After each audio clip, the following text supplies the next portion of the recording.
everybody. Good afternoon. Let's have some Sprites. My name is Ben. I think I've met a lot of you. For those of you I haven't met, I'm one of the DCAs of this tournament. Just graduated from the University of Oxford with a degree that was at least partly in the politics of this place. No, it's not a country. I now study law. I'm very happy to be here. This lecture is going to be partly, I'm basically just going to be giving you some facts. I think a lot of the time, Africa and the developing world, the third world, if you want to call it that, which you really shouldn't, is very badly debated about, because what people have is a caricature of how it works.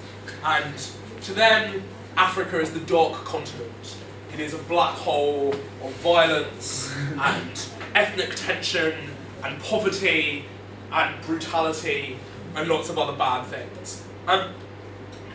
What this lecture is, I hope, going to kind of teach about is how actually a lot of our stereotypes about Africa are incorrect, and how we then take a more nuanced and complex understanding of the African continent and apply that in debates.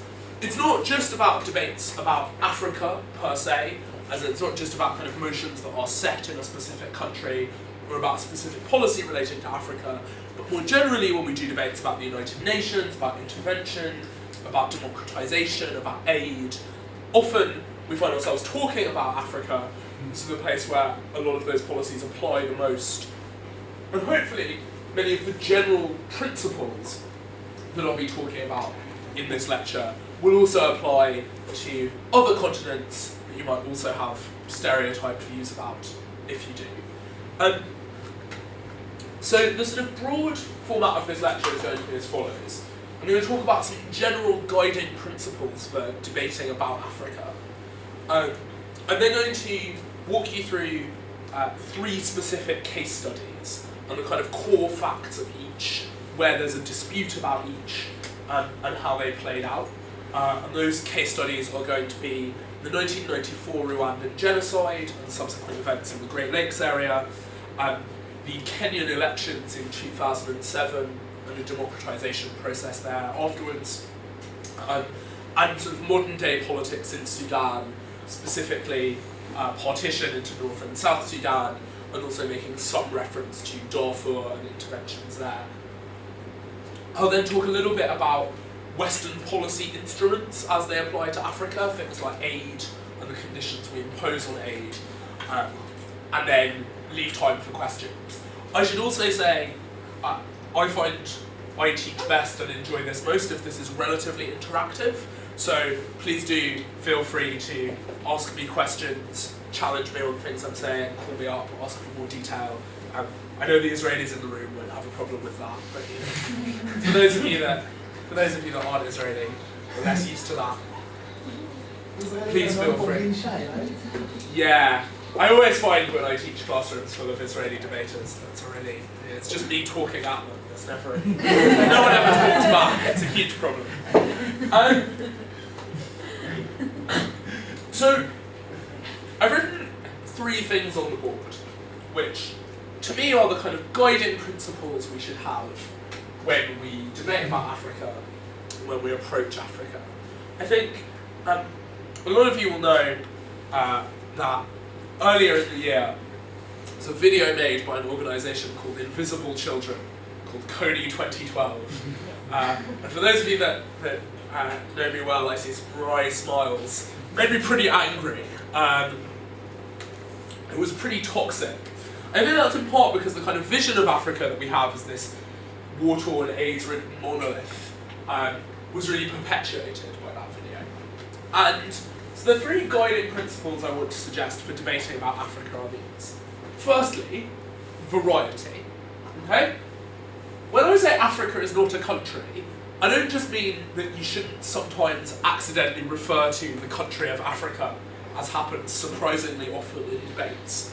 What I mean is that it's important to recognise that when we apply policies to the African continent, we're actually dealing with an incredibly broad spectrum of cases.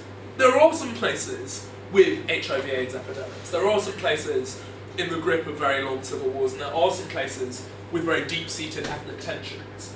But they're certainly not all like that. And often, only certain regions of particular countries will be like that.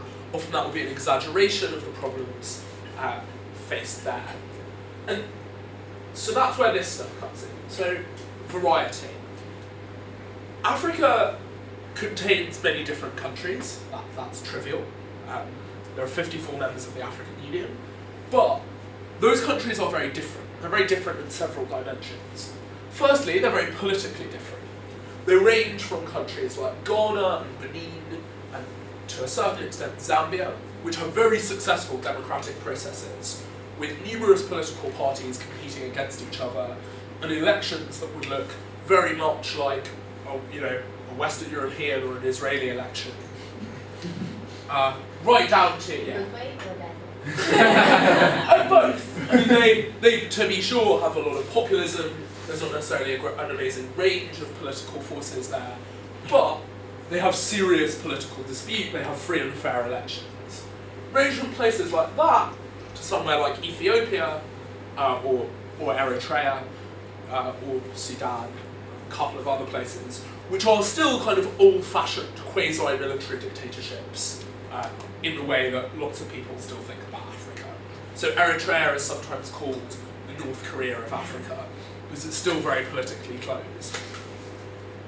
So there's huge amounts of political variety and complexity. And one thing I want to say is that you shouldn't, when you're thinking about the politics of African democracy, think in terms of either democracy or dictatorship. Like that's some kind of binary thing. Some countries there are still kind of old-fashioned dictatorships, but even those countries probably don't have kind of military strong men with, dark black sunglasses, dressed in full uniform all the time, like in the days of old, like Idi Amin or Mobutu. But in between them and the sort of really good democratic performers like Ghana, there's a whole range of different cases. So there's, countries like South Africa, which have free and fair elections, but really only have one meaningfully successful party at the national level, the ANC. There's countries like Kenya, which have at least two big political forces, but elections often lead to violence, elections are often relatively corrupt. There are lots of different ways in which African democracy can go wrong. So you should get out of the habit of thinking of, well, either these places are democratic or they're dictatorships. Oftentimes there's a kind of slow process of transition you have to work through from the very worst to the very best. And that's one dimension of variation. Second dimension of variation is economic. So Africa has, like many of the poorest countries in the world. There's no doubt about that. But it also has places like Angola, which are immensely oil rich and have very high and very fast growing GDP. East Africa, so if you're looking at Tanzania at the moment, there have just been big discoveries of natural gas there. They're very natural resource rich. Now, those resources aren't always exploited in the best way, but those countries do have very strong, very wealthy central governments that get considerable amounts of revenue. And you also do have countries like South Africa, which are actually relatively strong economic performers, which have economic growth, and the proceeds of that economic growth are seen by like large numbers of members of that population. So again, Africa is not just full of poverty. There's a whole range of cases. Some countries are very aid dependent, so about 40% of Uganda's national budget comes from aid. Equally, some countries get almost no international aid, particularly oil-rich places like Nigeria, like Gabon, like Angola, which just aren't dependent on foreign aid at all. So there's a lot of economic variation. The third type of variation I want to flag up is ethnic variation. Now, this is potentially a slightly ugly term, but what I want to try and kind of beat out of people is the habit of thinking of Africa as just a place that's full of tribes, right? Everyone's tribal. Everyone has these deep, historical, primal identities where they just can't help themselves but kill each other.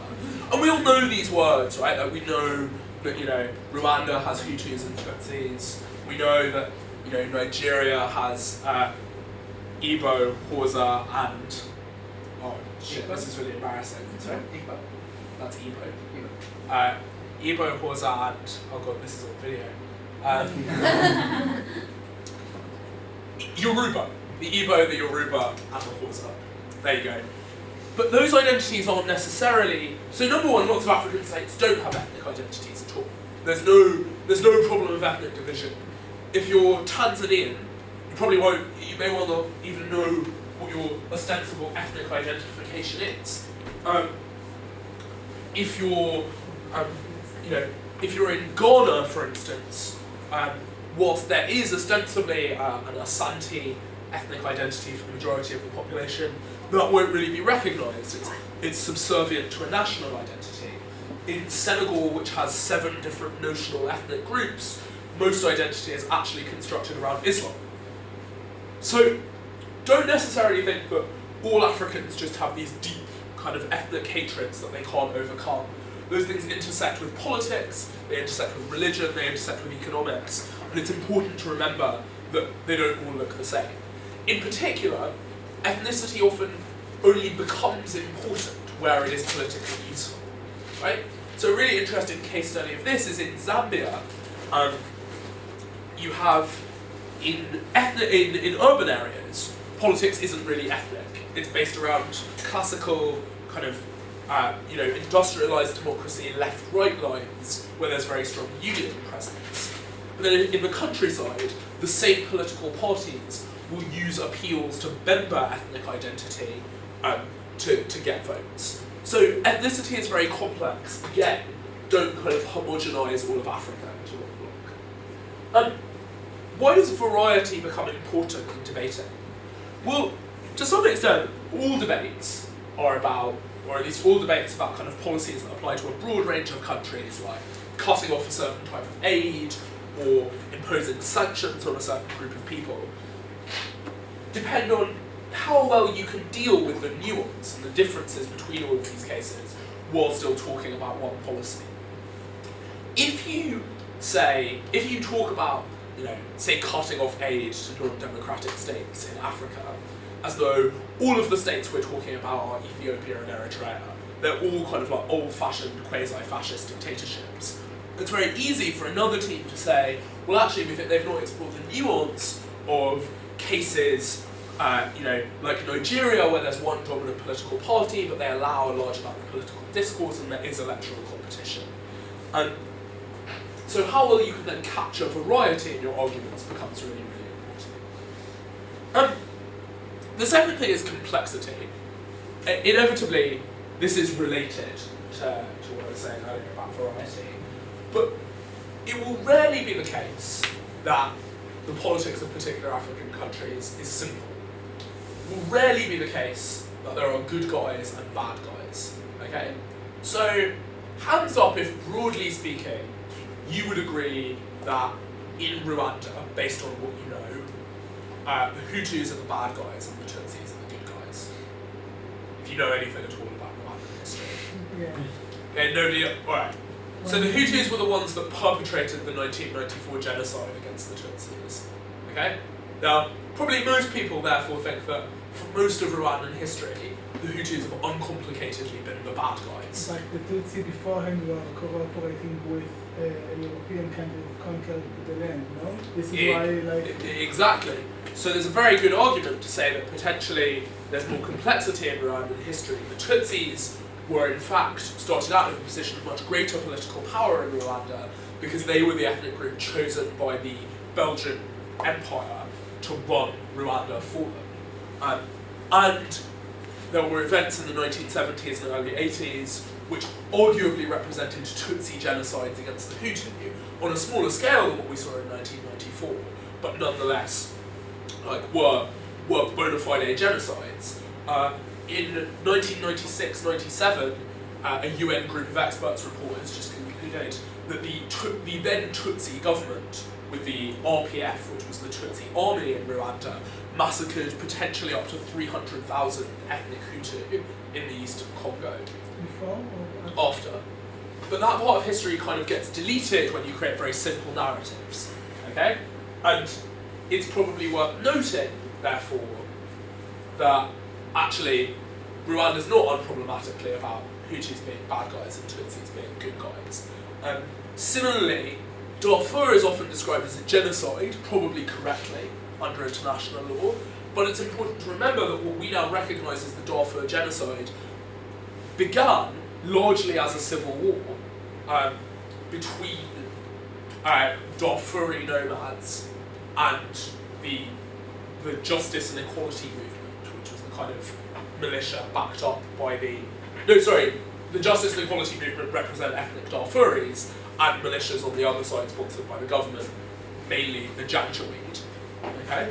So there's a danger of swallowing the kind of simple line that you might read on the front page of a newspaper in African cases, because there's an awful lot of complexity. Now, why is that important? Look, inevitably, giving a 7-minute speech requires you to make the cases simpler, right? You can't necessarily have all of the historical complexity in a debating speech.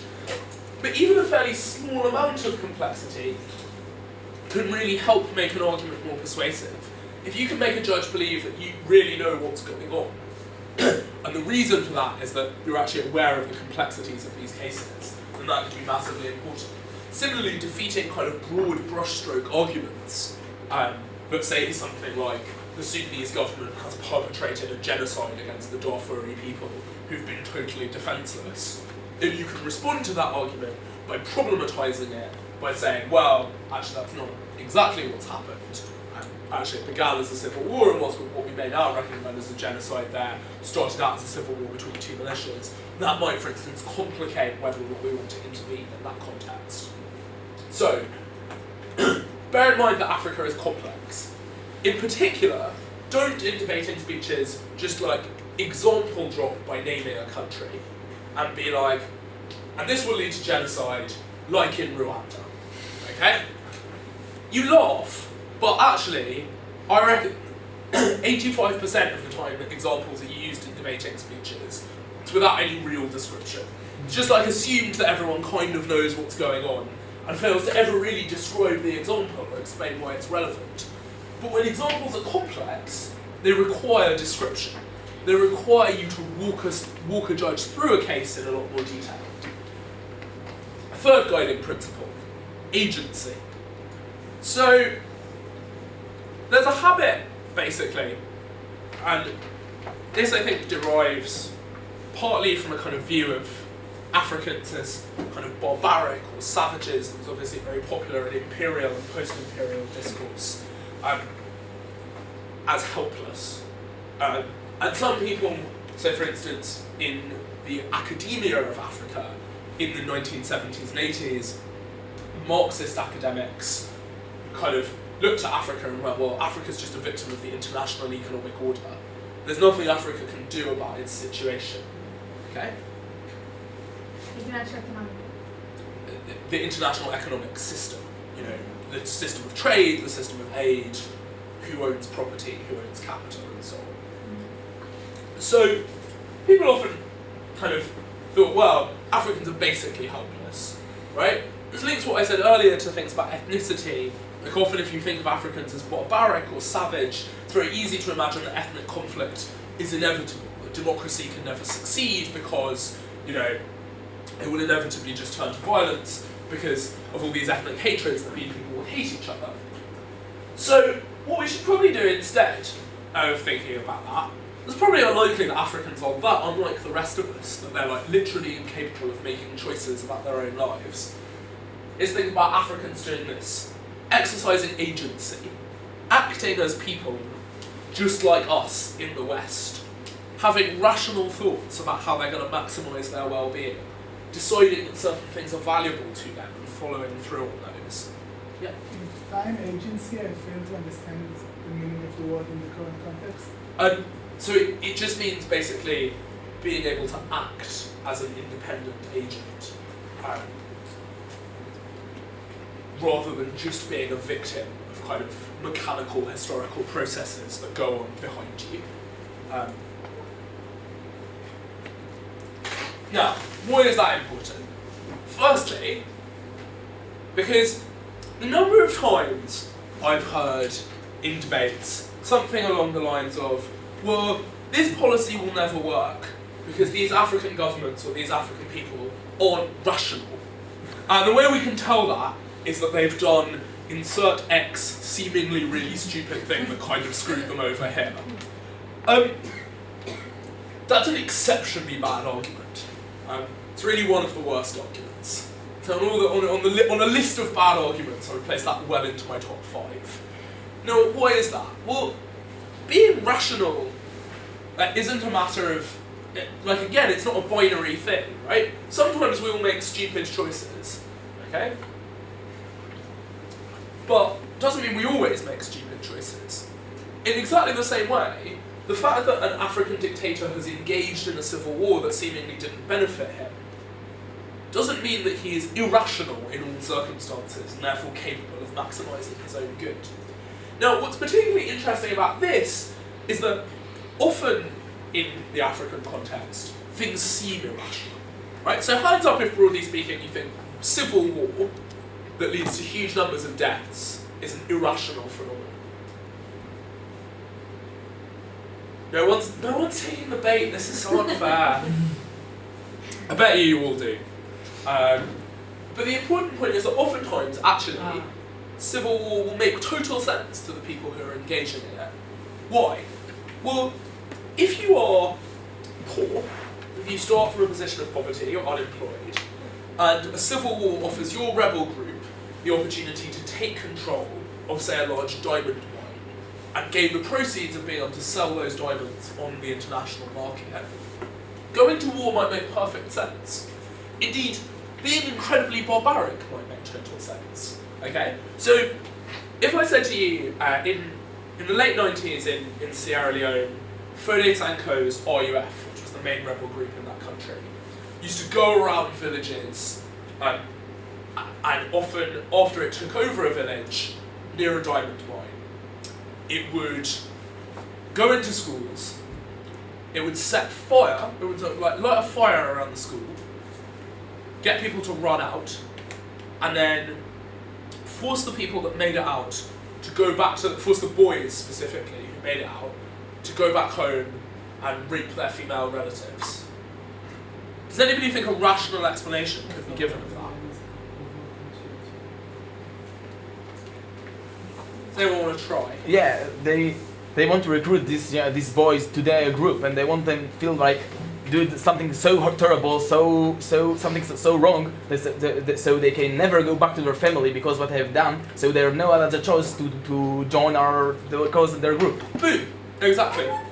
When you, I mean, do you want to add something? No, just to clarify, that was Sierra Leone. So I've heard the same said with regards to Joseph Kony in Uganda. It's not true of Kony. Not true of Kony. Sierra Well, Leone. it may well be true of Kony, but the tactics have been originated in Sierra Leone.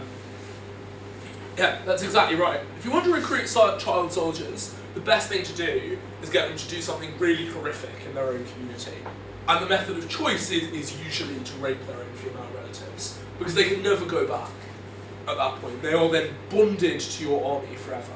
But why won't they retaliate right inside your army? They'll be so mad, so vengeful towards you for making them to do that. Where are they going to go? Rebel the Nazis, because when you're surrounded with people that you feel inferior to them, when you're surrounded with fear, it doesn't matter that you have more people. You are psychology. And Well, the key thing to bear in mind here is, if you leave the army, what else are you going to do? You can't go back to your old home. You don't have any other home to go to. All you've got now is the rebel group. You might hate the rebel group, but at least they're all you've got left, right? So they don't feel any revenge for them? I mean, they might well do, but what are they going to do? I mean, revenge is not rational. Why? But sorry, why if they should try and go? seek revenge against their own army, how's that going to work out for them? Like, if you've recruited 10 new soldiers into your 1,500 strong fighting force, how are they going to seek revenge against you before Yeah, you've but done don't to they them? have a choice in the begin with? Like, they can tell them, you can go and rape, like, the women, or I can kill you, and they can decide that they would rather die than do that. Right, they could do, but a lot of them don't. And that's just, I don't think that's strictly irrational. It might well be immoral. You might think it's disgusting. But in terms of maximising their own good, they've chosen to stay alive. So, Like, all I'm trying to get across is that this seemingly horrific act that we might have huge difficulties in properly understanding actually has a kind of rational root, in the sense that people can explain it with reasons, it kind of makes sense to them. So, rediscovering agency, even in contexts where it might look like it's just mad barbarism, is really, really important. Does anybody have any questions about these like general guiding principles before we start talking about some examples? Cool. Or sort of more general questions about like things that you find hard about debating about development or Africa that I can kind of fold in as we go. Oh, a question about a specific argument? Occasionally, can I give a motion and then some motion? This House will prioritize asylum seekers who will engage in armed struggle against oppressive force. Yeah. Now, I thought about this motion a long time, and why should I prioritize the asylum seekers who will engage in armed combat? Because they are the ones that fought, because they are the ones that rose against the oppressive force. And that relates to a sentence I once heard, an African problem requires an African solution. That's what I want to engage. Is there any, what's the rationale behind the sentence, an African Okay, a problem? few things. Firstly, Oh my God. well, so you want the rationale for an African problem? I want how to attack it and I want to know what is it. Okay, so sometimes the phrase is thrown about African problems need African solutions.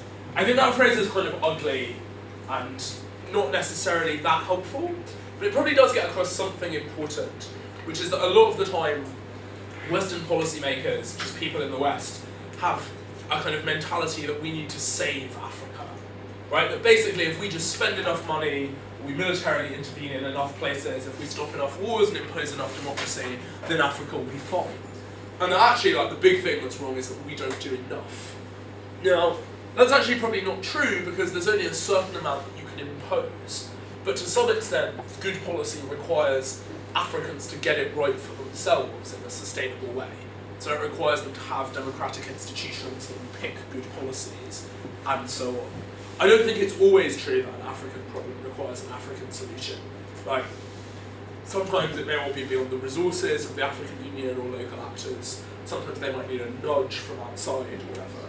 But to a large extent, it's probably a better idea to try and give Africans the tools to solve their own problems rather than trying to solve them for them, because they'll probably get it, like get how to do it a lot better. Sorry, you look confused. I noticed people are raising their hands. Okay. Yeah. Sorry. My main concept we kind of can see sometimes of that. Yes. all I mean, these guys, so because everything we don't we've been, give about them, you know. yeah, everything we've been saying about complexity and variety, and particularly agency, right? Particularly the idea that Africans are capable of kind of acting as independent, sensible agents might explain why you think an African problem needs an African solution. Because we can't just impose the same policy on all African countries and hope it works out for the best. Because, as we discussed, they're not all the same. And there are many people in those countries who are capable of kind of acting for themselves to find solutions.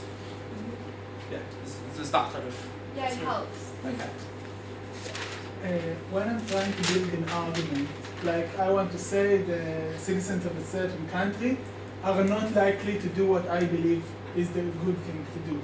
You are basically instructing me not to say they are crazy, they are irrational, but to show that according to the way they perceive rationality, they are unlikely to do what I want them to do. Yes, Okay. exactly.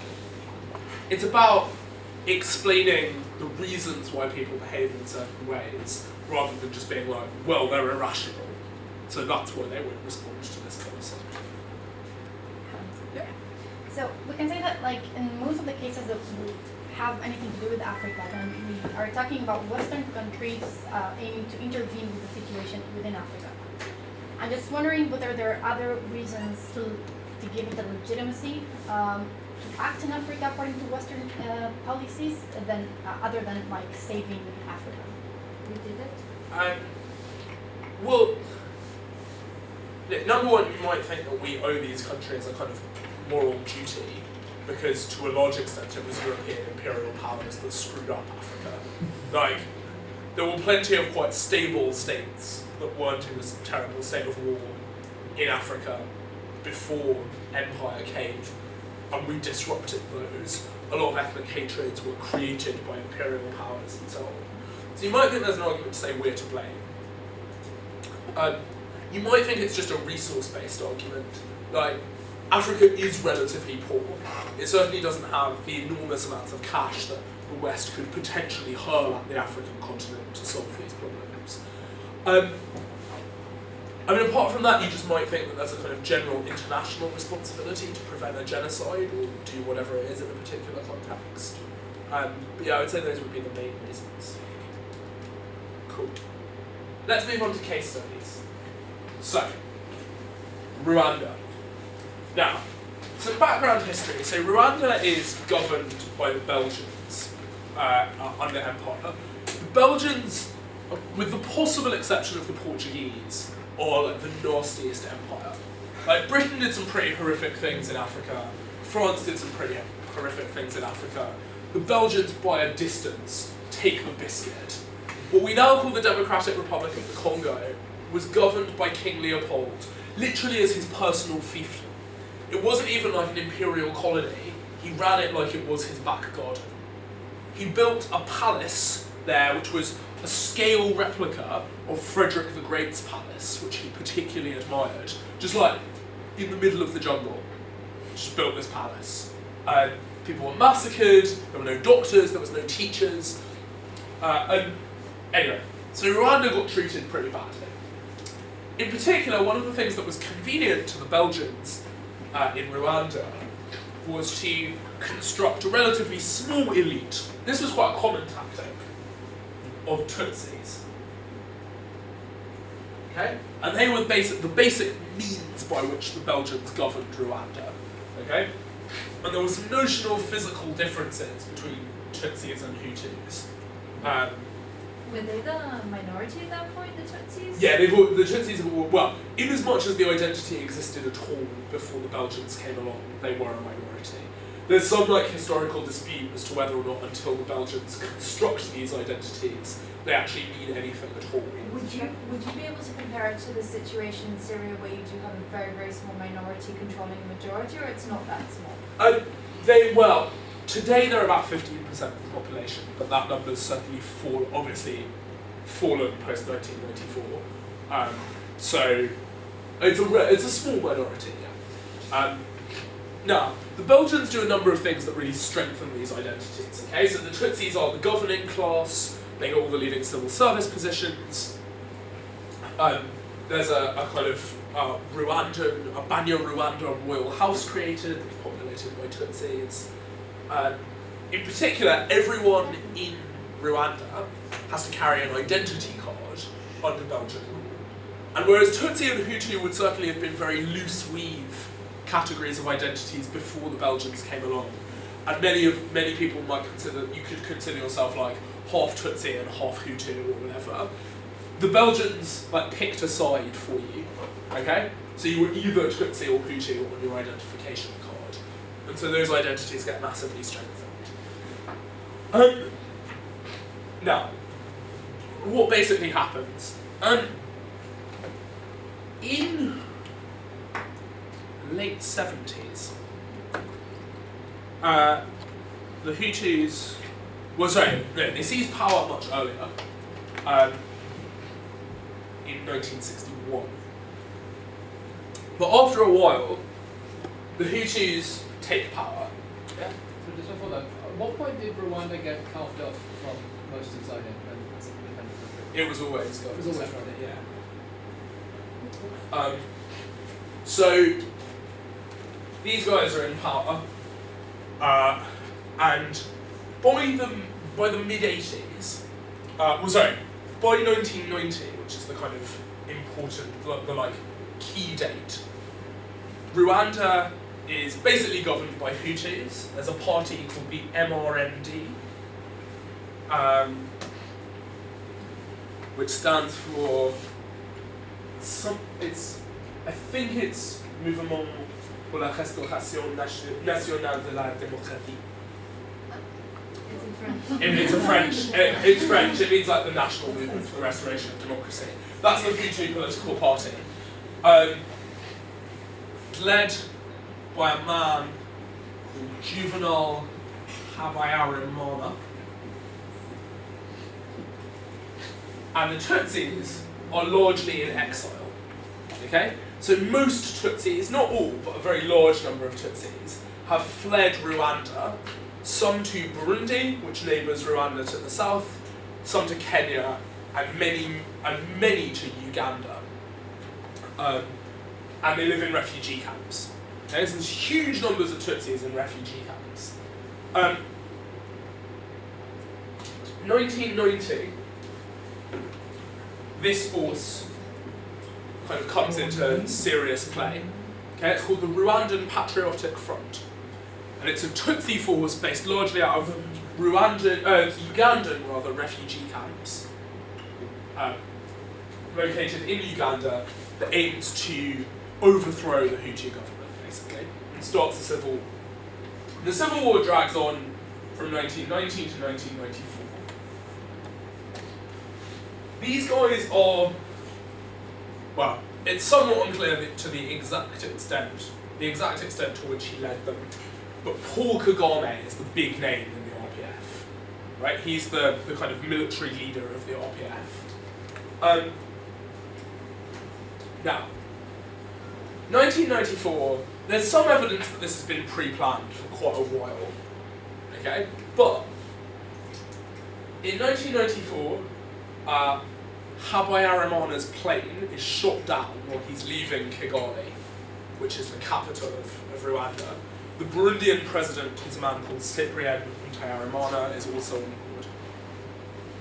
And they're killed, allegedly by the RPF, though in fact many historians now think that the plane was probably shot down by Hutu power nationalists in order to trigger the genocide. There's certainly like a good amount of dispute there. Anyway, what happens is to some extent well known in history. So over the course of approximately 100 days, 800,000 Tutsis are massacred. One of the most notable things about the Rwandan genocide is that, to a large extent, unlike other genocides in history, it's not perpetrated particularly by an organised fighting force.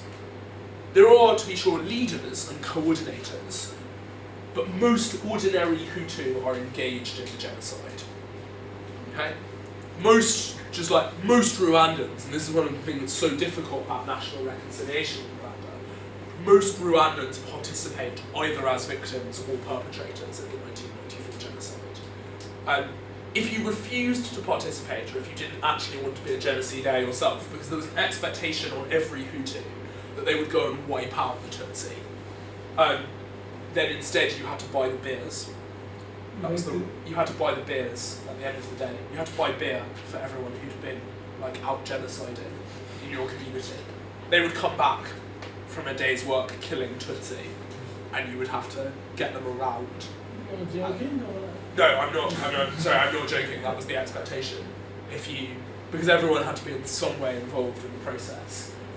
It was one of the most stunning examples in history of the use of kind of malleable ethnic identities. These hatreds were relatively weak up until sort of 1993, 1994.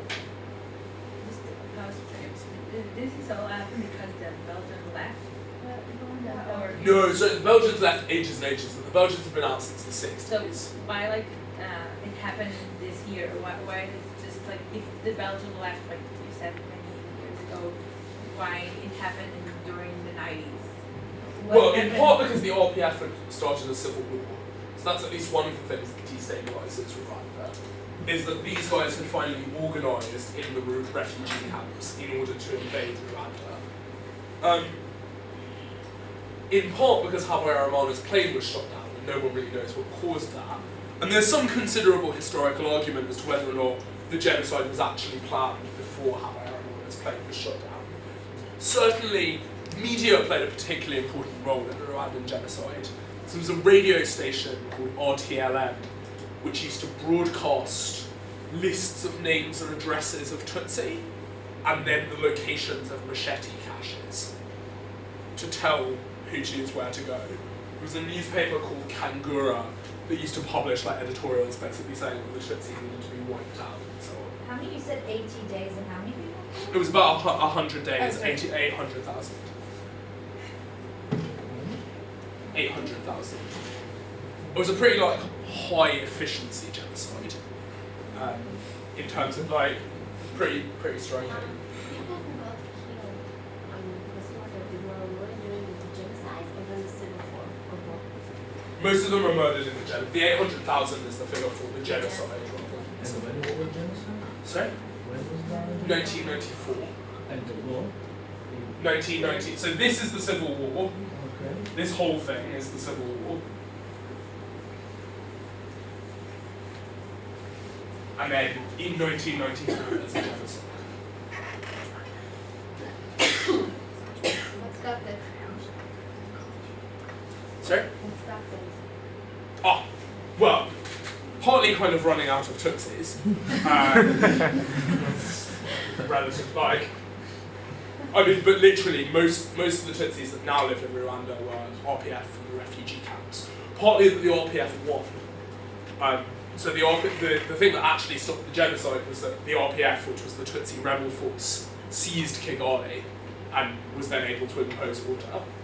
And at that point, Tutsis took control of the government, and ever since, the RPF has governed Rwanda. Even now?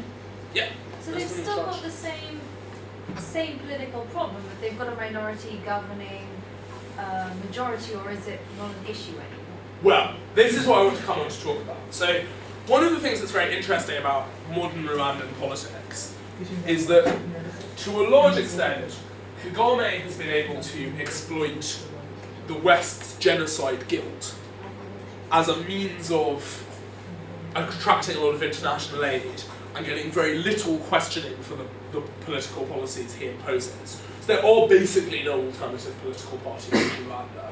Everyone votes RPF. It's actually a relatively closed-off system. Political enemies are persecuted. Kagame assassinated a lot of his political enemies. There was an RPF, his foreign minister spoke out against him in the late 90s, in part because of what I was saying earlier about the subsequent RPF, arguably genocide of Hutus in the eastern Congo. So the RPF go pursuing the people that perpetrated the genocide in the east of the Democratic Republic of the Congo and kill up to 300,000 ethnic Hutus. A man named Seth Sendashonga spoke out against that, was immediately fired by Kagame, and a few weeks later was killed in Nairobi by masked gunmen on motorbikes. He's a pretty unpleasant man, but he's been able to build this kind of quite ideological state, actually. There is quite a coherent kind of, sort of almost like, Kagame arguably tends to think of Rwanda as kind of like an African Singapore. He wants it to be like a highly authoritarian, super efficient economic growth miracle. And to a large extent, he's succeeded. That's a very, very broad brushstroke approach, but we only have about 10 minutes.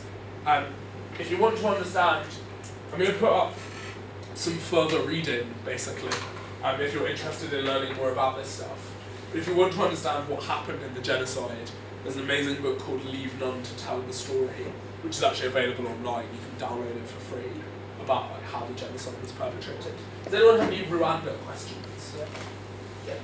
You were speaking earlier about agency and how how Africa is perceived about that we don't give them a lot of independence, settling down the conflicts. Would that be the best example for opposing that there was no interference of? Well, Rwanda's often seen as the ultimate failure of the United Nations to intervene, because there was actually a UN force on the ground that failed to prevent the genocide. It wasn't really. Sorry? It wasn't really a force. They didn't really.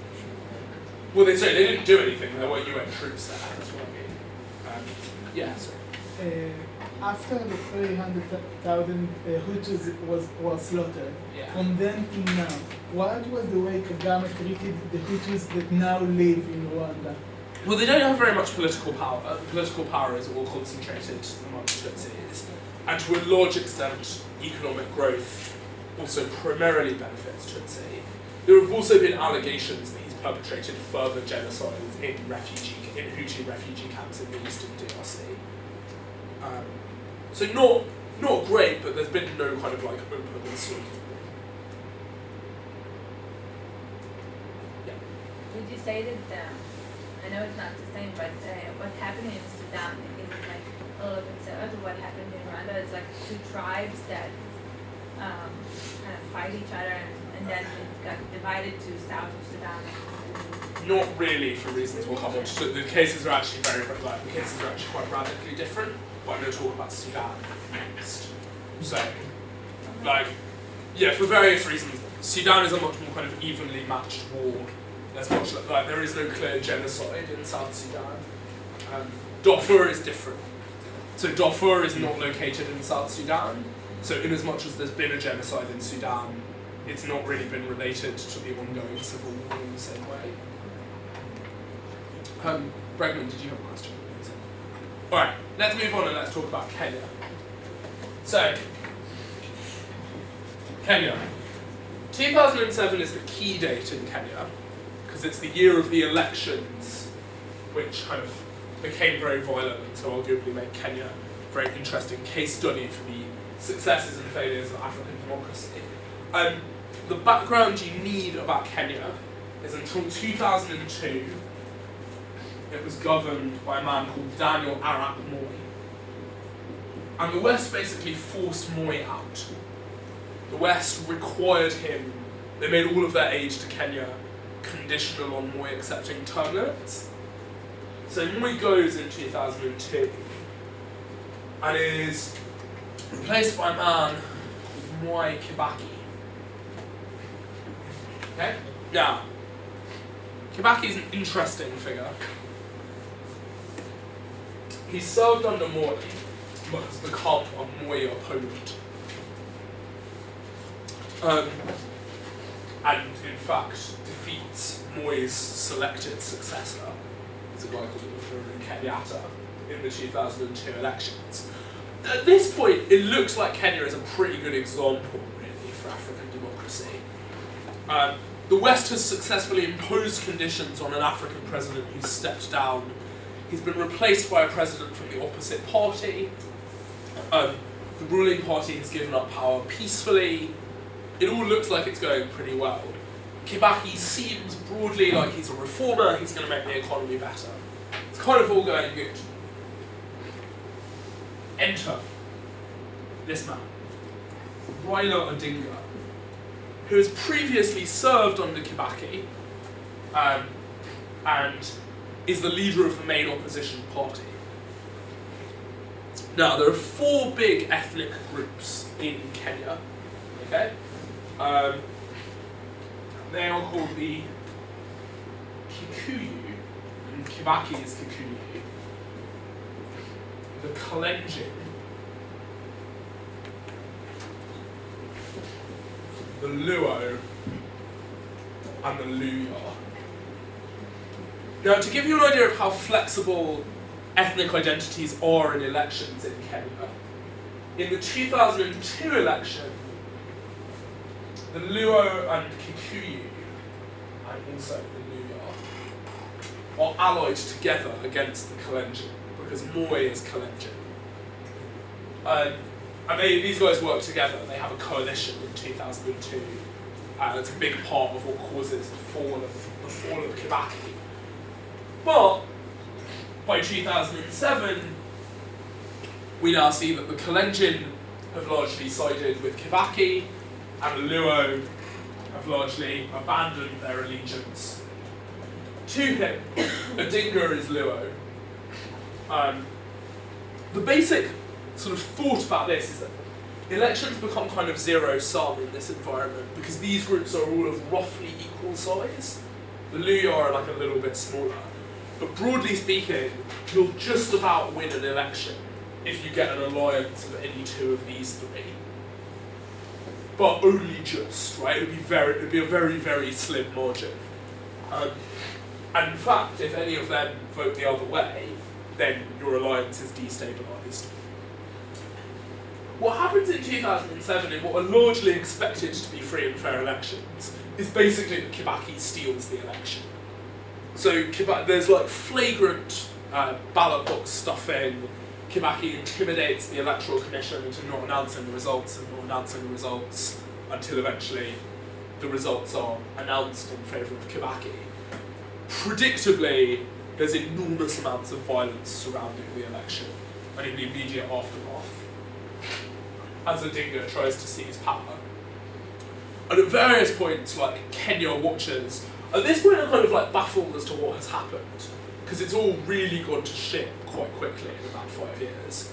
Like, from standout economic performer on the African continent to on the brink of civil war, and most people think isn't going to last more than another year without a catastrophic ethnic conflict. There is a lot of violence, fairly large number of people die, and then Kibaki and Odinga reach a power sharing deal, under which Kibaki remains as president, but Odinga becomes his prime minister. And they also agree to construct a new constitution that guarees far more rights for ethnic minorities, and also to a much greater extent devolves control of politics to the local level. And that constitution was ratified last year in a popular referendum. And now, albeit somewhat uneasily, Kibaki and Odinga have a power sharing deal, and it's relatively effective. Kenya is governed quite well, they both have various cabinet ministers, conflict has not yet broken out again, various senior figures who were involved in the 2007 violence are now being prosecuted by the International Criminal Court. There's 2 on each side. Now, what this example was kind of intended to illustrate is, whereas Rwanda might make it look like ethnic conflict is at times unavoidable when you're kind of steeped in an ugly history, often that's not really true. It is possible to successfully manage ethnic tension in Africa in order to get a working democratic process, and that's pretty much exactly what's happened in Kenya.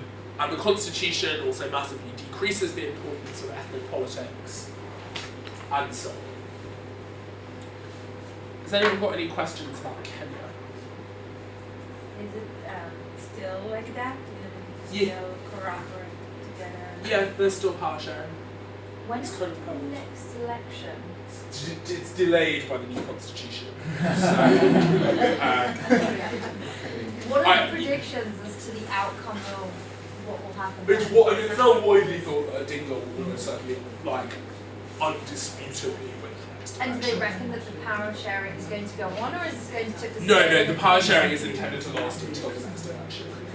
Yeah. You said a moment ago it was possible to win an election by scraping together an alliance of 2 ethnic groups, and only just scraping through. So why do you think that Odinga is the sort of front runner, runaway winner of the next election? Well, in part because the importance of these ethnic identities is massively broken down after the electoral violence in 2007.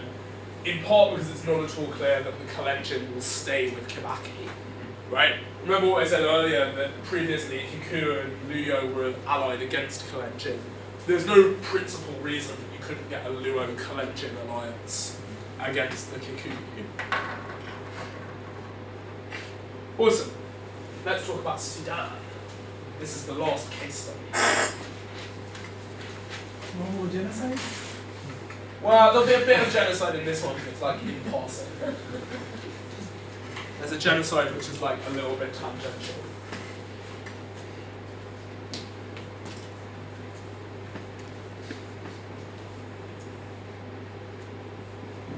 Right, that's a map of Sudan.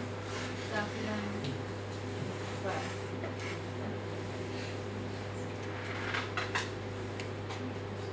Khartoum, which is the capital. This bit is South Sudan. South. Okay? That's not that color, I need to make the north a bit bigger.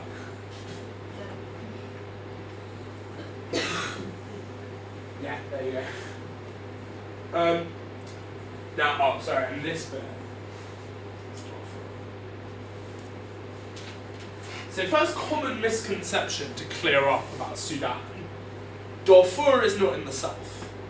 The Darfur conflict and the independence of South Sudan are basically totally independent from each other. Indeed, the very ugly civil war between the north and south, which lasts for a very long time, is arguably concluded in 2002 with what's called the Comprehensive Peace Agreement, the year before the genocide in Darfur really gets going, which is in 2003. So Darfur and the south are like basically separate questions. There are arguably some related impacts. In particular, Darfur and the south don't share any there's no route from the south to Darfur that doesn't go through the north. So, background. Omar al-Bashir, this very nasty man, seizes power in a coup. Can you write the name? Omar al-Bashir. He actually seizes power along with a man named Hassan al-Turabi, who's a radical fundamentalist Islamist. He's very closely associated with Osama bin Laden, and in the late 90s, when Turabi was still around, bin Laden hung out a lot in Sudan. Didn't he help them out with Turabi's invitation. Didn't he help them out with part of the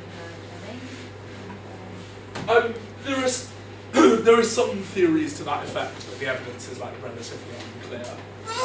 We know he was there, and we know that there were Al-Qaeda training bases there, so it's likely that they were like in some way. Yeah. So, there is a 21-year civil war that runs from 1981 to 2002 in Sudan, and is brought to an end. Now, again, to emphasise the importance of the fluidity of ethnicity, and the way that ethnicity is very complex in Sudan. Whilst there is like an argument for saying that the north are broadly Arab, and they are Arab Muslims, and the south are African, like black African Christians, and that is true.